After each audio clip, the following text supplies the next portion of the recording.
Je suis Marguerite, j'ai 83 ans et je me suis accrochée trop longtemps. Il y a une photographie sur ma cheminée. Moi, à 70 ans, debout devant cette maison, souriante. Je la regarde parfois et j'essaie de me rappeler ce que je pensais ce jour-là. Je crois que je pensais avoir tout compris. Ce n'était pas le cas. Ce que j'avais, c'était une vie tellement remplie de choses que je croyais importantes qu'il ne restait presque plus de place pour moi.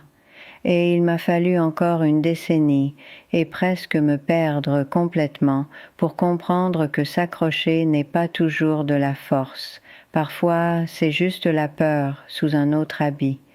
Je pliais du linge dans la chambre d'amis quand ça m'a frappé. Pas vraiment une pensée, plutôt un poids qui s'installait sur ma poitrine et que je ne pouvais plus ignorer. La pièce était pleine, des cartons empilés contre les murs, le vieux matériel de pêche de Richard, des vêtements qui ne m'allaient plus depuis 20 ans, des livres que je n'avais jamais lus et ne lirais probablement jamais, des choses que je me répétais que je réglerais un jour. Un jour, ça faisait 7 ans, je me tenais là, tenant une des chemises de Richard, une flanelle qu'il portait le samedi, et j'ai pensé, qu'est-ce que je fais ? Pas avec la chemise, avec tout ça, le fait de garder, de m'accrocher, de remplir chaque recoin de ma vie avec des choses dont je n'avais pas besoin, que je ne pouvais pas utiliser et que je ne voulais même plus. J'avais 73 ans et je me noyais dans ma propre maison. Cette nuit-là, je n'ai pas pu dormir. Je n'arrêtais pas de penser à la chambre d'amis, à comment j'étais passée devant tous les jours pendant des années sans vraiment la voir. Et puis j'ai commencé à penser à tout le reste devant quoi j'étais passée. Les engagements que j'avais pris par obligation, pas par envie, les amitiés qui avaient cessé de me nourrir depuis longtemps, les routines que je suivais simplement parce que je l'avais toujours fait, pas parce qu'elles m'apportaient de la joie. Quelque part, en chemin, j'avais arrêté de me demander ce que je voulais vraiment. Je m'étais juste accrochée à tout, parce que lâcher prise donnait l'impression d'abandonner. Mais allongée là dans le noir, j'ai réalisé quelque chose. Je ne m'accrochais pas par amour ou loyauté, ou même par nostalgie. Je m'accrochais par peur. Peur que si je lâchais prise, il ne resterait plus rien, que je disparaîtrais dans le vide. Le lendemain matin, j'ai appelé ma sœur Jeanne. « J'ai besoin d'aide », ai-je dit. Il y a eu une pause. Jeanne et moi ne parlons pas habituellement comme ça. On est poli, on prend des nouvelles, on ne demande pas d'aide. « Qu'est-ce qui ne va pas ?» a-t-elle demandé. « Rien ne va pas. C'est juste que tout est trop. Je ne sais pas comment l'expliquer. Essaie. » Alors je l'ai fait. Je lui ai parlé de la chambre d'amis, du poids que je portais, du sentiment que je vivais dans un musée de mon propre passé au lieu de vraiment vivre. Elle n'a rien dit pendant un long moment, puis « Je serai là samedi ». Jeanne est arrivée avec du café et des sacs poubelles. On s'est tenu dans l'encadrement de la porte de la chambre d'amis, regardant le désastre que j'avais évité. « Par où on commence ?» ai-je demandé. « N'importe où », a-t-elle dit. « Ça n'a pas d'importance. On commence, c'est tout. » Le premier carton que j'ai ouvert était plein d'ustensiles de cuisine. Une machine à pain que j'avais utilisée 2 fois. Un presse-agrumes qui n'avait jamais fonctionné correctement. Un set de saladier que j'avais acheté en solde parce que c'était une bonne affaire, pas parce que j'en avais besoin. Je les ai fixés, essayant de me rappeler pourquoi j'avais gardé tout ça. Jeanne a sorti la machine à pain. « C'était quand la dernière fois que tu as fait du pain ? » ?»« Je ne m'en souviens pas. »« Tu veux faire du pain ? » ?»« Non. »« Alors pourquoi tu la gardes ? » Je n'avais pas de réponse. Ou peut-être que si, mais je ne voulais pas le dire à voix haute. Parce que m'en débarrasser, c'est comme admettre que j'ai échoué. J'avais acheté cette machine à pain l'année où Richard est tombé malade. J'avais eu cette idée que je ferais du pain frais chaque semaine, que ça remplirait la maison de chaleur, de réconfort et de normalité. Je l'ai utilisé 2 fois. Les 2 fois, le pain est sorti dense et dur, et Richard, essayant d'être gentil, a dit que c'était intéressant. Après sa mort, je l'ai rangé. Je me suis dit que je réessayerais un jour. Mais un jour n'est jamais venu. Et la machine à pain est juste restée là, un monument aux bonnes intentions que je n'avais jamais concrétisées. Jeanne l'a mise de côté, puis l'a donnée. J'ai hoché la tête. C'était plus difficile que ça n'aurait dû l'être. On a travaillé pendant 3 heures ce premier jour. Rempli 6 sacs poubelles de choses dont je n'avais pas besoin. Des vêtements qui n'allaient plus. Des livres que je n'ouvrirais jamais. De la paperasse de métier que je n'avais pas exercée depuis des décennies. Et avec chaque sac qu'on remplissait, je me sentais plus légère. Pas juste physiquement, quelque chose de plus profond. Comme si je perdais une peau dont j'avais grandi depuis des années, mais que j'avais eu trop peur de laisser partir. Quand Jeanne est partie, la chambre d'amis n'était pas vide, mais elle était plus claire. Je pouvais voir le sol. Je pouvais traverser sans me tourner de côté. Je suis restée dans l'encadrement après qu'elle soit partie en voiture, regardant l'espace qu'on avait créé. Et j'ai pleuré, pas des larmes tristes, pas vraiment des larmes de joie non plus. Du soulagement, peut-être, ou du deuil, ou les deux, parce que lâcher ces choses voulait dire lâcher la version de moi-même que je pensais devoir être. La femme qui gardait tout ensemble, qui s'accrochait, qui n'avait pas besoin d'aide, et admettre que je n'étais plus cette femme donnait l'impression de perdre quelque chose. Mais ça donnait aussi l'impression de trouver quelque chose que je ne savais pas m'avoir manqué. Le truc, c'est que je pensais que désencombrer la chambre d'amis suffirait. Je pensais que si je pouvais juste évacuer le désordre physique, tout le reste se mettrait en place. J'avais tort.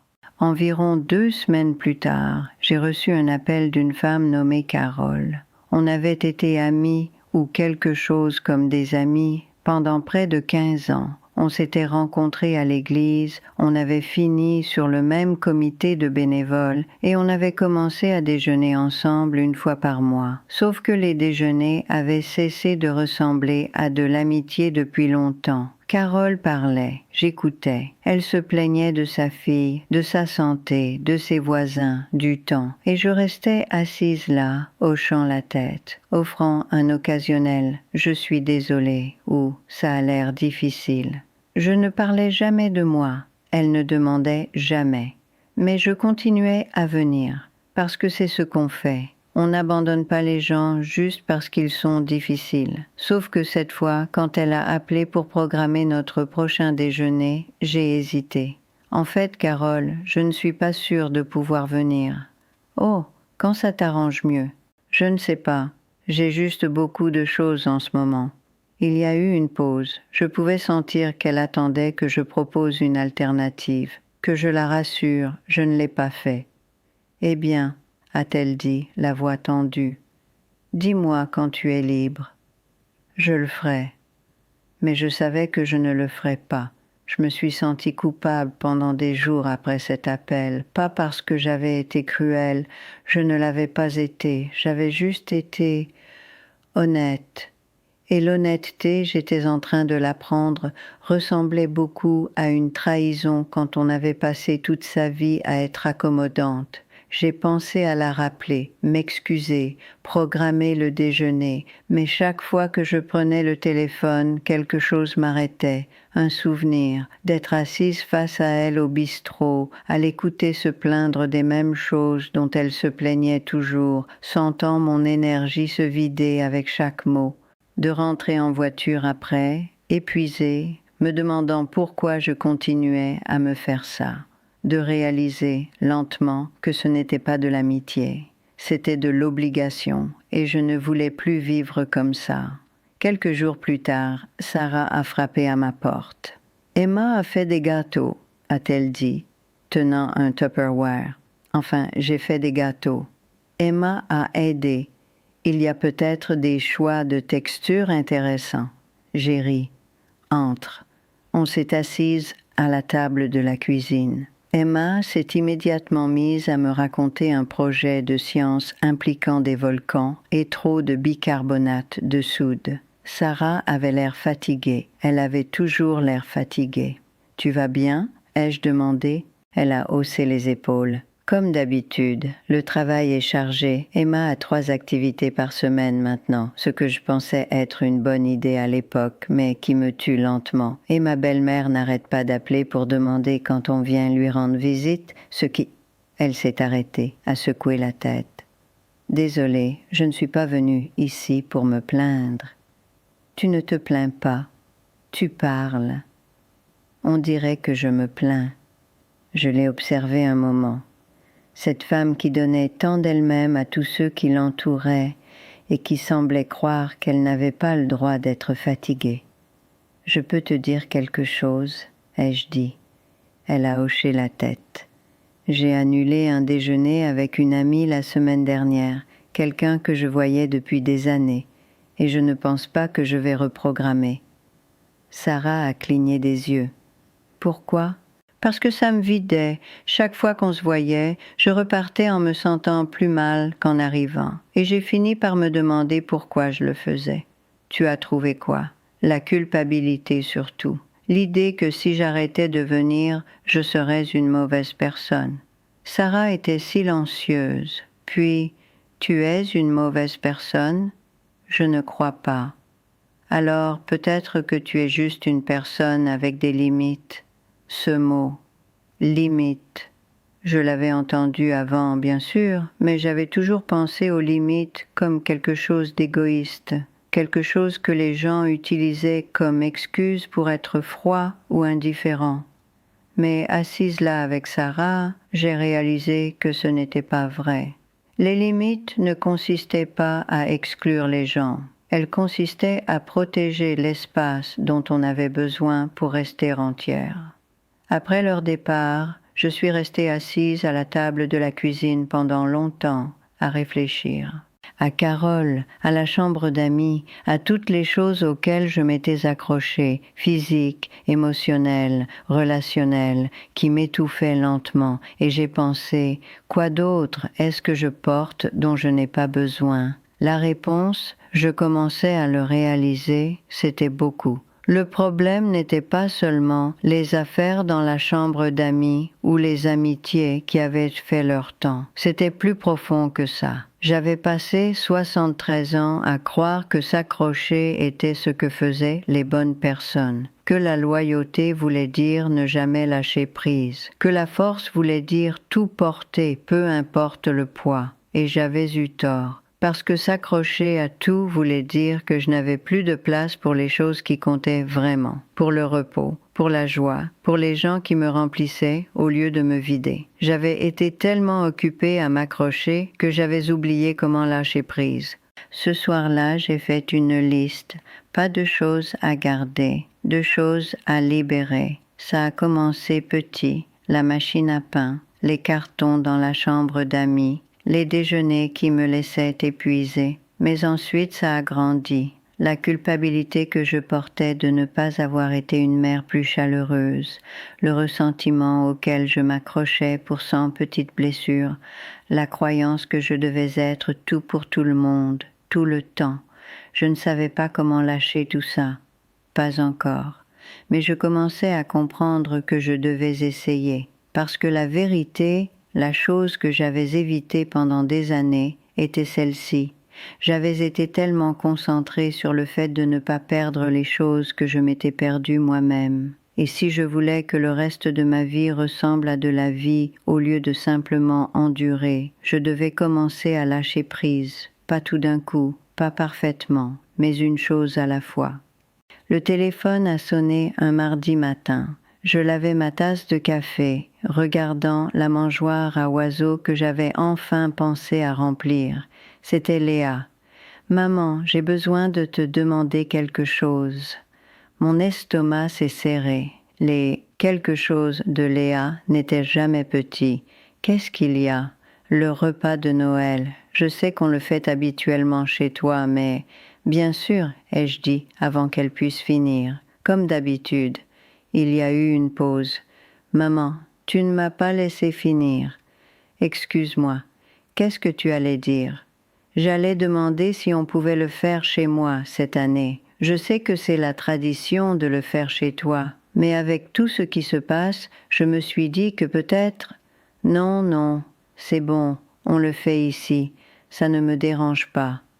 Une autre pause, plus longue cette fois. Tu es sûr? Parce que tu n'as pas l'air sûr. Je suis sûre, c'est ce qu'on fait.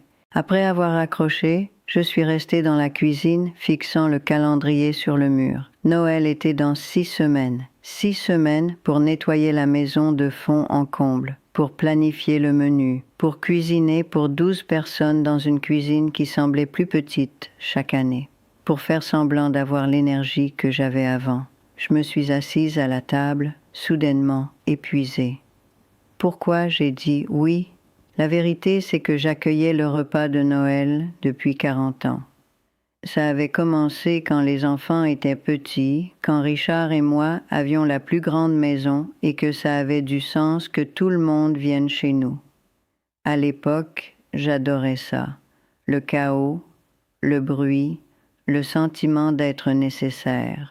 Mais Richard était parti depuis 15 ans. Les enfants avaient grandi avec leur propre famille. Et quelque part en chemin, accueillir le repas de Noël avait cessé d'être quelque chose que je voulais faire pour devenir quelque chose que je devais faire. Parce que c'était la tradition, parce qu'on s'y attendait, parce que dire non donnait l'impression de décevoir tout le monde. J'ai pensé à rappeler Léa, lui dire que j'avais changé d'avis, mais je ne l'ai pas fait. Le dimanche suivant, je suis allée à l'église.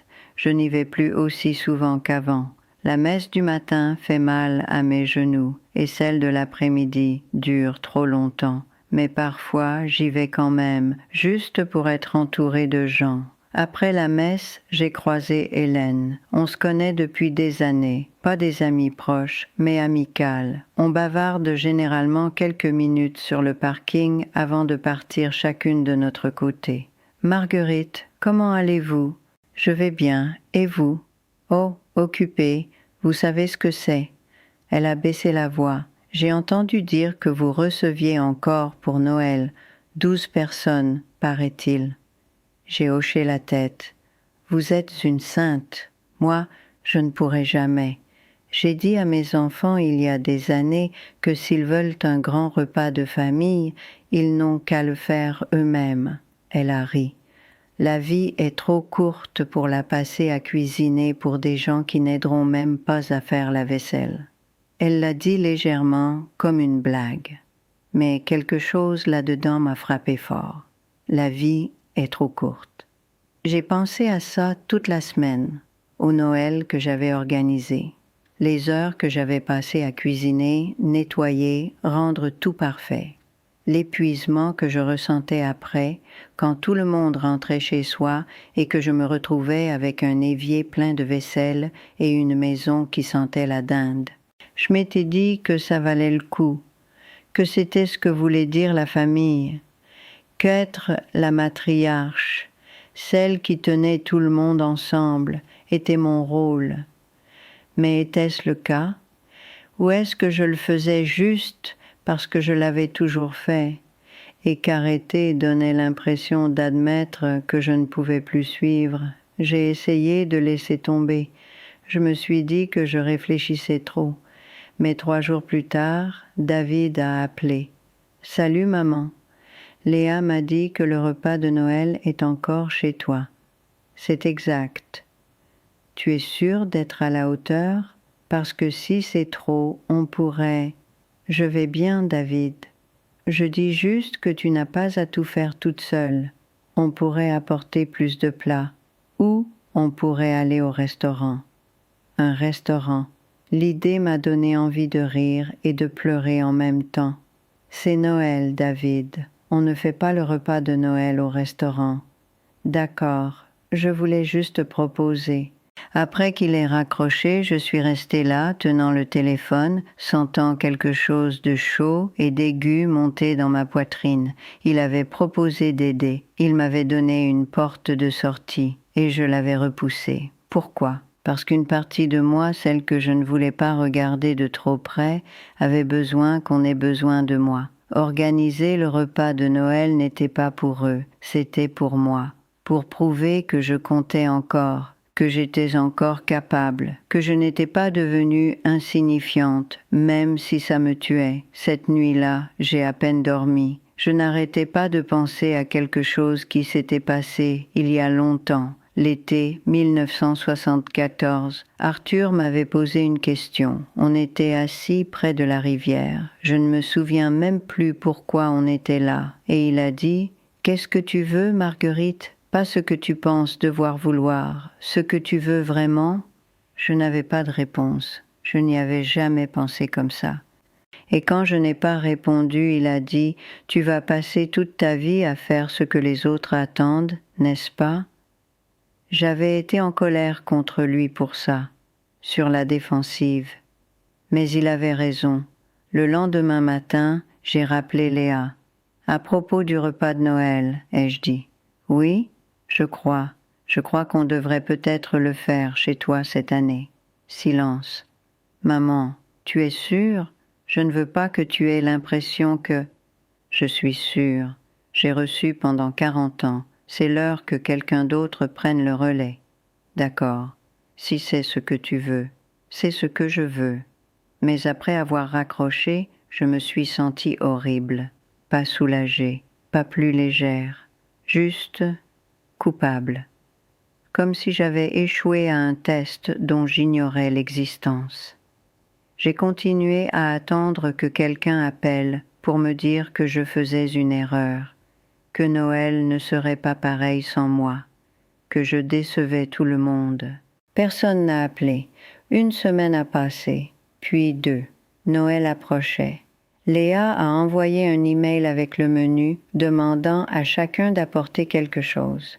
Je n'étais pas sur la liste. J'ai fixé l'email, ressentant un mélange étrange de soulagement et de blessure. Il n'avait pas besoin de moi. Et ça aurait dû être bien, libérateur. Mais à la place, ça ressemblait à la preuve de ce que j'avais craint depuis le début, que si j'arrêtais de tout faire, j'arrêterais de compter. J'ai failli appeler Léa, failli lui dire que j'avais changé d'avis, que j'accueillerais finalement. Mais quelque chose m'a arrêtée. Peut-être que c'était la voix d'Hélène dans ma tête. La vie est trop courte. Ou peut-être que c'était celle d'Arthur. Tu vas passer toute ta vie à faire ce que les autres attendent. Ou peut-être que c'était juste l'épuisement, le genre qui va jusqu'aux os et qui vient de porter quelque chose de trop lourd pendant trop longtemps. Noël est arrivé, j'ai conduit jusqu'à chez Léa avec une tarte achetée en boulangerie. J'avais pensé en faire une maison, j'ai failli le faire, mais au dernier moment, j'ai reposé les ingrédients et j'en ai pris une chez le pâtissier. Ça ressemblait à de la rébellion, une petite rébellion tranquille. La maison de Léa était chaleureuse et bruyante et pleine de monde. Les enfants couraient partout. Quelqu'un avait brûlé les petits pains. La dinde avait 20 minutes de retard. Et moi, je me suis assise sur le canapé, regardant, ne faisant rien. C'était la sensation la plus étrange. Au début, j'avais sans cesse envie de me lever, d'aider, de réparer les choses, de prendre le contrôle, mais je ne l'ai pas fait. Je suis juste restée assise là, à regarder ma famille se débrouiller sans moi. À un moment, Léa est venue s'asseoir à côté de moi. « Ça va, maman ? » ?»« Je vais bien. Tu es bien silencieuse. Regarde, c'est tout. » Elle a souri. « C'est bizarre, non ? De ne pas être aux commandes. » « Un peu. Pour ce que ça vaut, je suis contente que tu sois là. Pas en train de cuisiner. Juste là. » Et c'est là que ça m'a frappée. J'avais passé 40 ans à penser que ma valeur résidait dans ce que je faisais, dans le fait de recevoir, de cuisiner, d'être celle sur qui tout le monde comptait. Mais Léa n'était pas contente que je sois là parce que j'avais fait la dinde. Elle était contente que je sois là parce que j'étais sa mère. Ça suffisait, j'étais suffisante, même sans l'action. Ça va sembler ridicule, mais j'ai pleuré dans la salle de bain de Léa cet après-midi-là. Pas des pleurs tristes, autre chose, du soulagement peut-être, ou une libération, parce que je m'étais accrochée à cette idée de qui je devais être depuis si longtemps que j'avais oublié que je pouvais simplement être. Sur le chemin du retour, j'ai pensé à toutes les choses auxquelles je m'étais accrochée. Pas seulement les choses physiques, mais les rôles, les attentes, le besoin de prouver ma valeur par le service. Et j'ai pensé, quoi d'autre est-ce que je porte dont je n'ai pas besoin? La réponse est venue quelques semaines plus tard. J'étais au supermarché faisant la queue quand je suis tombée sur une femme avec qui je travaillais autrefois, Barbara. On ne s'était pas vu depuis des années. « Marguerite, comment allez-vous? Vous faites toujours du bénévolat à la bibliothèque? » »« Non, j'ai arrêté il y a quelques années. »« Oh, et le comité de l'église? » ?»« J'ai démissionné de ça aussi. » Elle avait l'air surprise, presque désapprobatrice. « Eh bien, qu'est-ce que vous faites de votre temps? » Et pour la première fois de ma vie, je n'ai pas ressenti le besoin de me justifier. « Ce que je veux, » ai-je dit.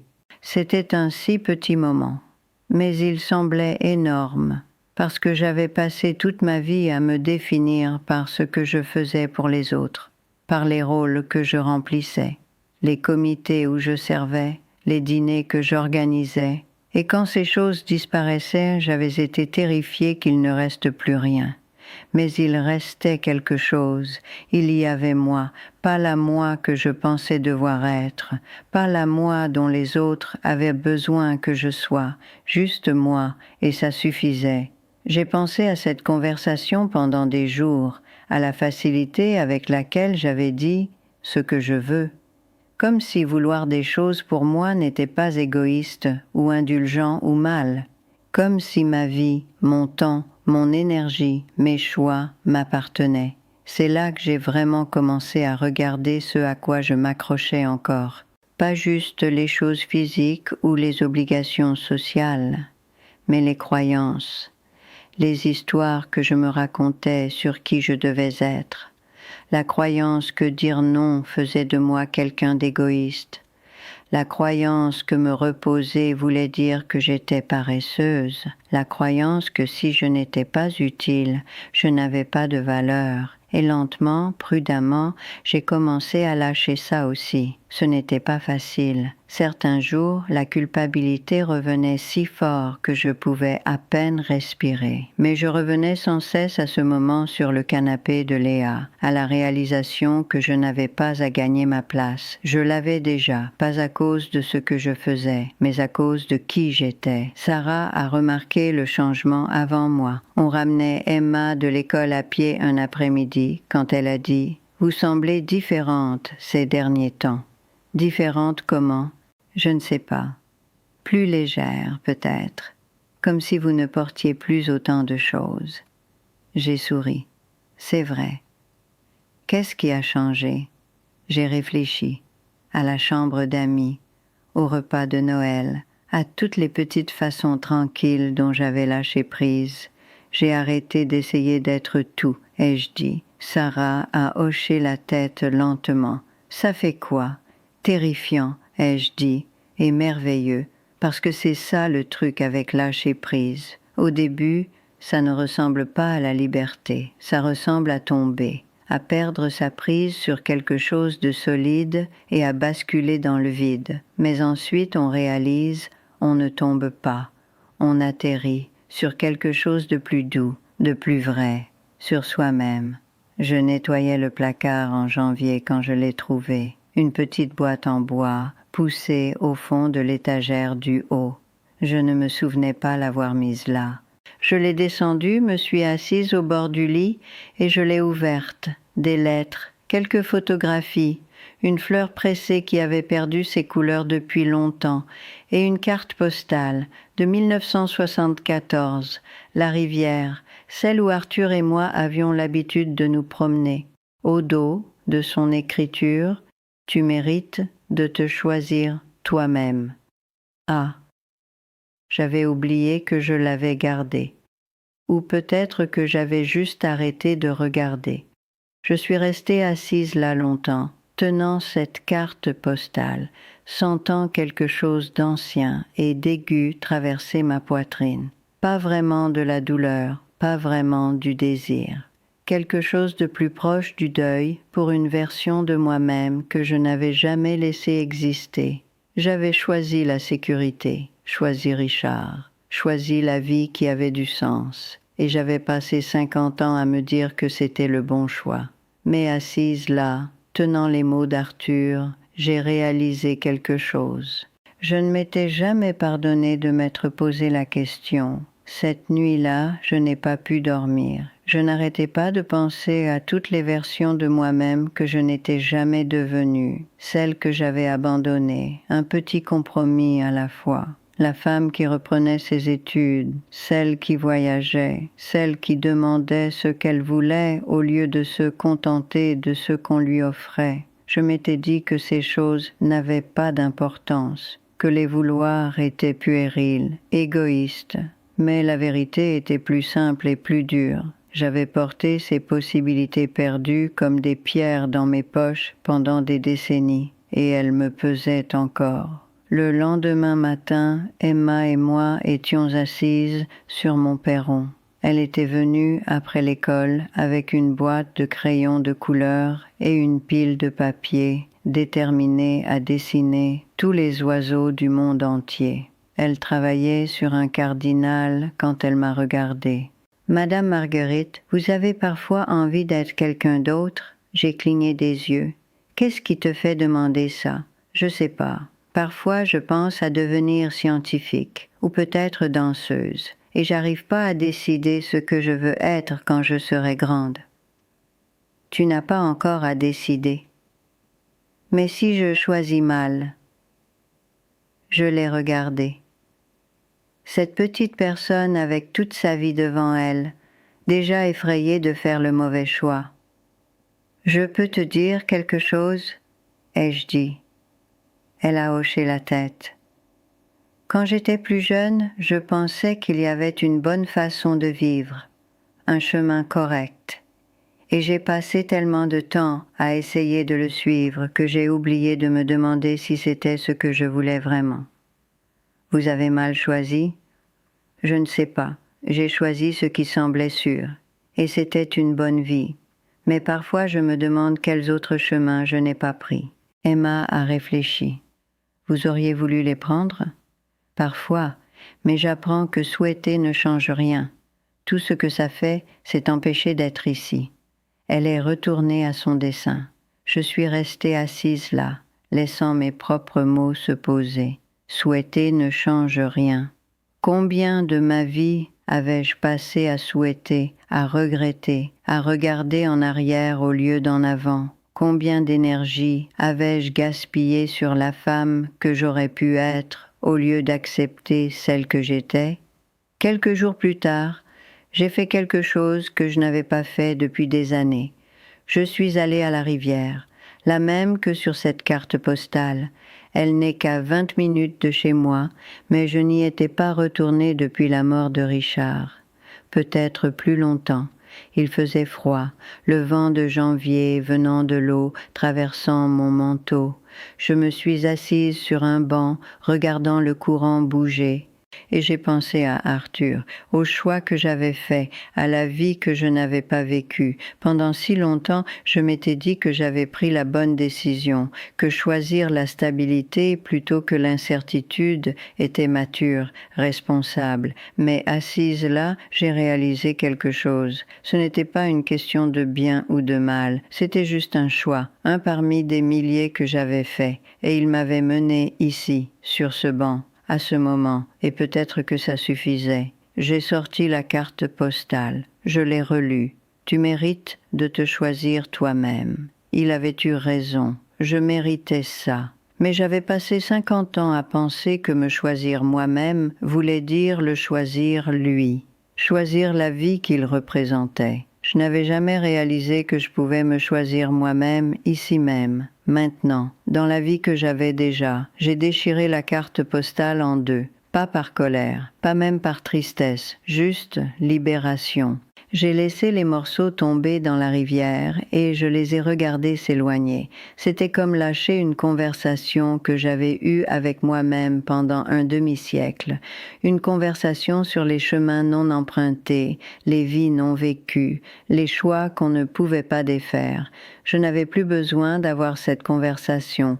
Sur le chemin du retour, j'ai pensé à tout ce à quoi je m'étais accroché, le désordre, les obligations, les rôles, les attentes, et en dessous de tout ça, ceci, la croyance que j'avais fait une erreur quelque part, que ma vie n'était pas suffisante parce qu'elle n'était pas celle que j'avais imaginée, mais ma vie était suffisante, imparfaite, tranquille, marquée par les compromis et les pertes et 1000 petites décisions qui m'avaient menée ici. Elle était suffisante parce qu'elle était la mienne, et je n'avais plus besoin de porter le poids de la vie que je n'avais pas vécue. Quand je suis rentrée, Sarah était sur mon perron avec un gratin. « J'en ai encore fait trop », a-t-elle dit. « Tu sais ce que c'est. » J'ai souri. On savait toutes les deux qu'elle n'en avait pas fait trop. C'était juste ce qu'on faisait maintenant. Prendre soin l'une de l'autre de petites façons tranquilles. « Entre », ai-je dit. On s'est assise à la table de la cuisine. Emma coloriait. Sarah me racontait sa semaine. J'écoutais. Et j'ai ressenti quelque chose que je n'avais pas ressenti depuis longtemps. Présente, complètement, entièrement présente, sans souhaiter le passé, sans m'inquiéter du futur, juste ici. Ce soir-là, je me suis tenue dans la chambre d'amis. Elle était presque vide maintenant, un fauteuil près de la fenêtre, une petite bibliothèque, de l'espace pour respirer. J'ai pensé à tout ce qui remplissait cette pièce avant, toutes les choses auxquelles je m'étais accrochée parce que lâcher prise donnait l'impression de me perdre moi-même. Mais je ne m'étais pas perdue, je m'étais trouvée, pas la femme que je pensais devoir être, pas celle que j'aurais pu être, juste moi, 83 ans, imparfaite. Encore en train d'apprendre, encore là. Il y a un calme matinal que j'ai appris à aimer, la maison immobile et douce, la lumière entrant par la fenêtre de la cuisine, le café dans mes mains. Je m'assois ici parfois et je pense à toutes ces années que j'ai passées à m'accrocher aux choses, aux gens, à des versions de moi-même qui n'ont jamais été réelles. Et je pense à ce que j'ai maintenant. Pas malgré le fait d'avoir lâché prise, mais grâce à ça, de l'espace, de la paix, de la présence, la liberté d'être exactement qui je suis, exactement où je suis. J'ai 83 ans. J'ai lâché plus de choses que je n'aurais jamais cru pouvoir, et ce qui reste est plus simple, plus léger, plus vrai. Je n'ai pas toutes les réponses. Je fais encore des erreurs. J'ai encore des jours où les vieilles peurs reviennent, chuchotant que je ne suis pas suffisante, mais j'apprends à les lâcher aussi, parce que s'accrocher n'a jamais été une question de force, c'était une question de peur, et j'ai fini d'avoir peur.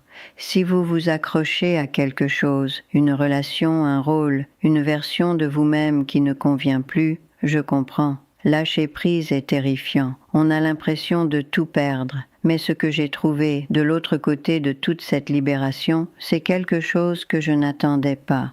Moi-même. Pas parfaite, pas terminée, mais libre. La lumière change maintenant. L'après-midi se transforme en soirée. Je devrais probablement commencer à penser au dîner, quelque chose de simple. Mais je crois que je vais rester assise ici encore un peu, dans le calme, dans l'espace que j'ai créé, dans la vie que j'ai, exactement telle qu'elle est. Merci d'être resté avec moi aujourd'hui. Si vous voulez rester avec moi à nouveau, je serai là, encore en train d'apprendre, encore en train de lâcher prise, encore en train de trouver le chemin de la maison